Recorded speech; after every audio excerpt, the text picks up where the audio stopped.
freezing technology. Okay. Fini-freeze yung mga fat cells and then magbi-break din yung mga fat cells. Okay. And yung radio frequency, that's also another... RF na tinatawag. Yes, RF, making use of thermal heat naman siya. So, pwede yan sa arms, sa legs, sa tiyan.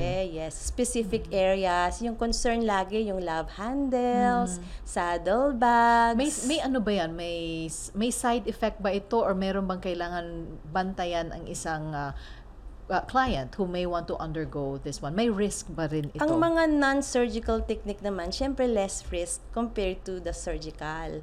So, pagka non-surgical, always make sure syempre walang mga contraindications. Ang RF, hindi siya maaari sa mga pasyente na may mga implants, yung mga may titanium implants. Kasi meron itong parang electric waves. So, baka makuryente yung client. Okay. So, meron tayong mga, ina-assess talaga natin Bago kung pa rin maaari sa sumailalim. kanila. Okay. So ito, may tanong naman si Marisa mula sa Makati City. Go ahead, Marisa. Anong safe na edad sa babae para magpa-botox? Kung sa lalaki, ganun din. O kaya sa bata, ano ang pinaka-youngest na edad na pwede para magpa-botox? Yan. Common question. Meron na. Ang Pinakyaw na yung tanong. Botox or botulinum toxin kasi, hindi lang naman yan cosmetic use. There are other therapeutic indications na po. May case po yung sa tinatawag nilang cerebral palsy sa isang 2-year-old na may deformity sa paa. So, ginamitan din po ng injection ng Botox. Sa clinic ko po, the youngest I did a Botox was 16-year-old. 16? Yes po. Bakit For naman yung kinailangan mag-botox? face contouring. Oh, Napaka-wide yung dito sa angle of the jaw. Alright. So, actually, she wants to be a celebrity eh. Di ba kailangan maliit ang mukha pag nasa TV? So nagpabawas? So, masseter reduction po, in-slim lang po natin. Para din ma-achieve yung V-shape, Alright. yung diagonal line, Ano ginagawa yun? defined jaw. Injection Injection lang? lang po siya. Aha. Okay, so 16-year-old. I even had male 19-year-old with forehead wrinkles. Ang problem po kasi, parang nababawasan yung kanyang confidence, yung self-esteem. Kasi 19, meron na siyang mga May forehead lines. lines. So, to help yung ating client, we Yes. injected botulinum toxin. Okay, yung bata, ito naman, Yes. si Goody ng Taguig. Yun po bang 70 years old above ay pwede pang mag-undergo ng non-surgical cosmetic procedures? Safe pa din ba? Kasi pagka-edad mo ng 17, Pwede pa rin ba? I Marami had ng wrinkles ka na patients talaga. who are 70 years old still doing non-surgical cosmetic procedures. Okay. It will also depend din po kasi may mga phases na mag-work pa yung non-surgical, non-invasive.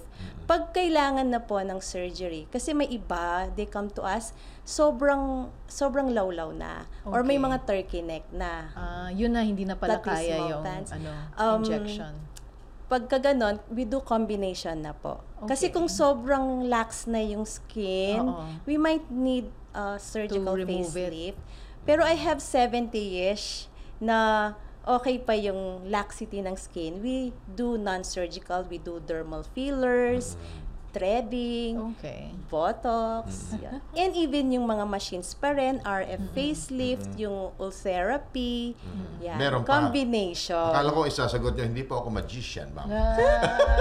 So Right now hindi lang magic ang gagawin, ha? Meron talaga. Kaya pa, May solution. depende Yes, sa... meron na pong solusyon. Yan, Depende maganda. sa quality ng skin. Right. O ito naman, sa pagkain, nag-a-affect ba ito sa skin ng isang tao? Dahil sabi ni 3431, si Ann ng Surigao, sabi niya, bakit po kapag kumakain ng cupcakes, peanuts at chocolates, dumadami at naglalakihan ang kanyang acne at pimples?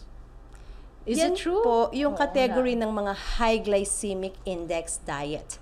Yung matataas sa simple carbohydrates po. Yung mga sweets, fatty and greasy foods po can actually trigger oiliness and acne formation. Mamaya siguro manood ka rin, ha? I-discuss din natin yan. Topic natin, second, ano natin yan. Yung mga acne, acne, ano? pimples, Oo. tigya-tigyawan.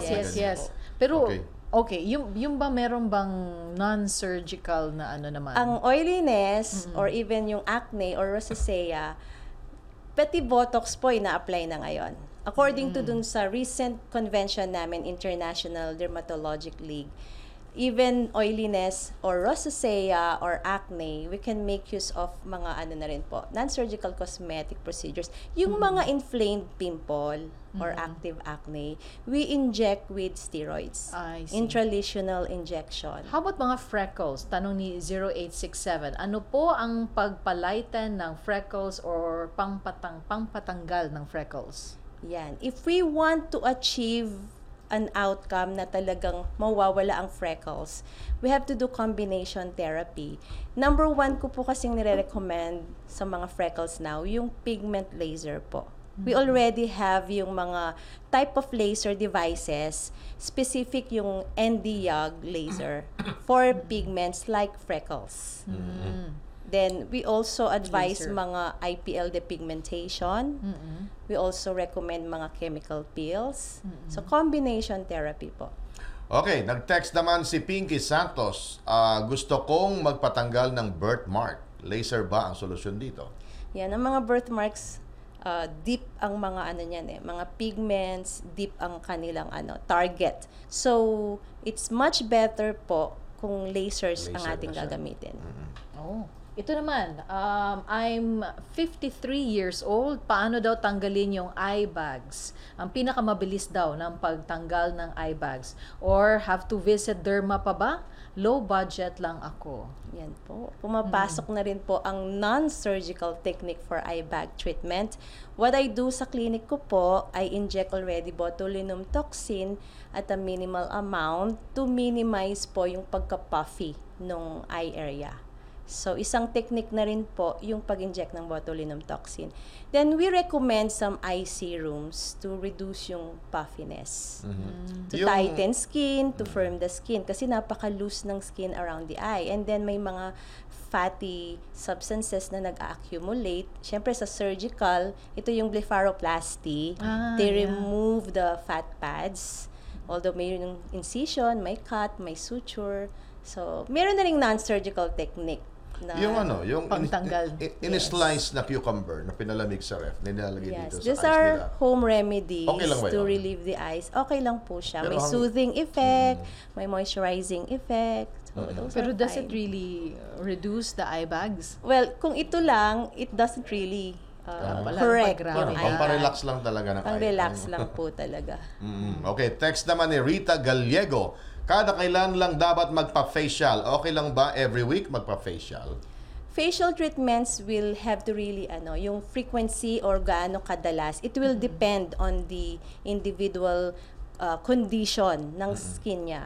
So, we have to do skin analysis. Iba-iba kasi yung facial, yes. merong piniprick, merong lalo Yes. parang There are scrub lang, several ini-scrub kinds lang. of facial treatments po. It will depend kung ano yung skin condition. That's why we do skin analysis. We have to determine kung yung skin ba niya oily, is it dry skin, is it sensitive skin, acne-prone skin, or ang concern yung skin discolorations or aging skin. So we give the kind of treatment na specific dun sa need niya. Ito, doktora, yan na napakita natin. Anong klase itong... So this is a form of a Facial. microdermabrasion also, yung tinatawag na mechanical peeling. That's aqua facial.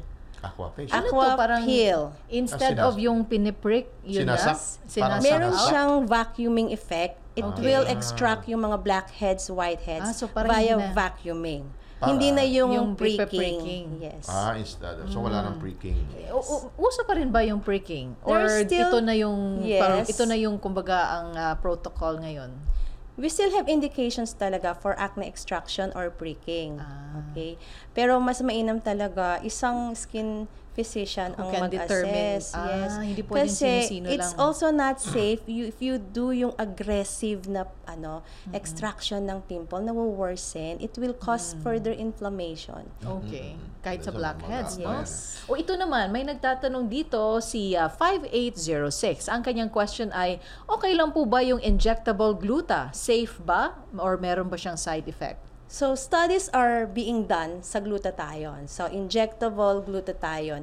Ang glutathione po kasi is naturally present inside our body. Our liver is the one that makes it. So, as we age, yun yung sinasabi na nagdi-decrease yung production. if you're gonna ask me personally, if there's no need, I don't recommend. Pero widely used siya as a whitener. So since it's a natural substance, it's made of amino acids naman. So there are injectables being done, okay? Pero may side effect ba Napakatalama. ito? Ang na-label na side effect is the skin whitening. Kasi ang main action is as an antioxidant. Yun ang purpose talaga niya. May anti-aging benefit din siya. Okay. Doc, kasi kanina nagbanggit ka na yung pangtanggal dito sa to lift the face To and lift everything the face. or sa eyes, 'di ba, pangtanggal ng Yes. wrinkles. But marami kasi ngayong mga lumalabas na mga topical medicine or mga Yes. moisturizer that can do that daw, yung lifting. Yes. Kaya ba? Kasi yun ang tanong dito ni Right.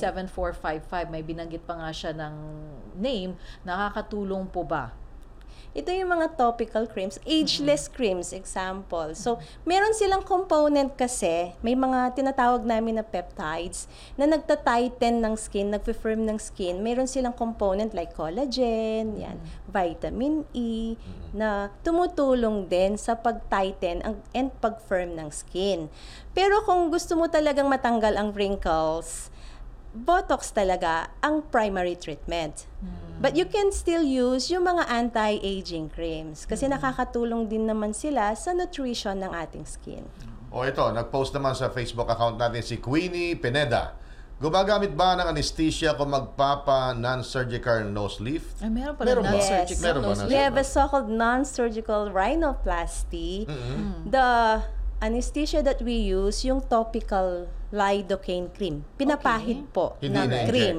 Pinapahid lang? Yung ngayon, ang mga kasi ginagamit sa non-surgical rhinoplasty, yung mga dermal fillers. Meron na silang incorporated na lidocaine or anesthesia. I see. So, una kasi, kailangan muna nating ipahid yung cream na pampamanhid. Okay. So yun na yun, So, kasama na doon sa cream, yung pampamanid na yun. Pampamanhid. So, And we then, leave that around, 45 minutes. And then, we inject already using yung dermal filler to lift the nose, to shape the nose, Talaga? Pwede to pala yun? refine the nose, to contour the nose. Nose lang o buong face ang lalagyan ng cream? Pwede rin ang mga fillers, for example, sa cheek augmentation, kasi kailangan prominent cheeks, or lip enhancement. Ay, We oo, make use lips. of fillers to have fuller lips. Oo. And then, sa chin augmentation, kasi dapat talaga yung inverted Parang triangle, emphasize. prominent chin also. So, walang side effect yan? Ang mga dermal fillers were well-studied po. Okay. So, compared to surgery, ito po, wala silang mga serious complications. Okay? But you really have to go sa isang trained aesthetic physician. Kasi rin po, kapag ka-injection, of course, i-avoid mo yung mga areas na hindi dapat injectionan. So, para makakanta ka ng dalawang kamay, dalawang paa, ilong na maganda. Maganda naman ang nose mo na. Okay, last question niya para... Actually, marami pa dito. Yeah. Okay, alright, yung technology ba ngayon dito ay pwede rin ba tulad na sa mga Korean na nababago talaga yung itsura, Meron na na tayo? ayos talaga? That's Kasi sa alteration of the yung face or yung looks. Oo. Meron na ring mga machines that were taken from Korea. Actually, sa mga clinics namin ngayon, may mga Korean machines po talaga kami. So, ako kasi, I always say na yung restoration, yung you just restore your youthful appearance. Last na po, bago tayo magpaalam. Yung, nag-experience ba kayo yung medyo nasira muna? Nasira na, no? Instead, Right. naggumanda, mas lalong na-damage at naglumapit Yes sa inyo. po. Yung mga, for example, sa melasma or skin discoloration, pigmentation, sa halip na na-lighten, Oo. nag-darken lalo. Oo. Or yung mga dermal fillers na ini-inject ng mga hindi doktor, na sa ibang lugar na inject, sa halip na po na-enhance yung face, naging hindi na po much So, ano pong good advice looking. niyo para So we maiwasan to? really advise ang ating mga televiewers, ang ating mga patients na magtungo po sa mga qualified, certified aesthetic physicians to do itong mga non-surgical or non-invasive or minimally invasive cosmetic procedures. Pero yun, may solution pa rin kayo doon. Yun nga lang, mas medyo, Yes po. mas magastos na para sa kanya. Iko-correct po natin. Oo. Yes po. Ayun, marami pang nag-text dito, nagtatanong kung pwede ba yung armpit whitening. Yes, kaya Yes na. po, kayang-kaya Oo. na ngayon. Yung ilong daw, pwede ba daw katulad ng mga ilong ng mga K-pop? Yes, we can actually do shaping of noses. Pag flat bridges, we can make it lifted. Pag mga pointed tips, yung mga may parang hook or Oo. downwards, Kaya we na. can already correct Mga them. tenga daw, na hindi ko, what Yes, is sarang meron na ding tenga? mga- Oo. Mga tenga, kaya na rin. Mga deformities sa ears na mako-correct na rin po right Ayan, now. Okay, so Okay, yes. palakpakan tenga nyo. Yes. Okay, so may solusyon. At May meron na solution ngayon. po. There's a Meron way. na po. Yeah, okay. Advanced technology. Of course. Maraming salamat, Dr. Contessa Salvador Alapag, dermatologist mula sa CSA Derm Center. Thank you so much. you Thank so sir. much. It's a pleasure. Kung kayo po ay may katanungan, pwede niyo pong makontak ang ating panauhin dito sa CSA Derm Center. Yung CSA Derm Center po ay matatagpuan sa second floor unit ng Pure Gold Dao, MacArthur Highway, Mabalacat, Pampanga. At may website po sila na pwede niyo pong makontak or pwede niyo mapuntahan, www.csadermcenter.org. Pwede din kayong mag-send ng email sa csaskinclinic@yahoo.com. Check out their Facebook page, CSA Skin Clinic @yahoo.com. Tweet them at CSA Derm Center. Ito po ang telephone number nila sa Pampanga po ito. Ang area code po doon ay 045. Telephone number 331-1117. Cellphone numbers po nila, ito po, marami po. Take note na lang. 0906-478-4981 or 0917-478-4981 or 0932-241-964, parang mahaba yata to, 96402 or 0949-9155-1477. Ayan. So, many ways po na makontak niyo si Dr. Contessa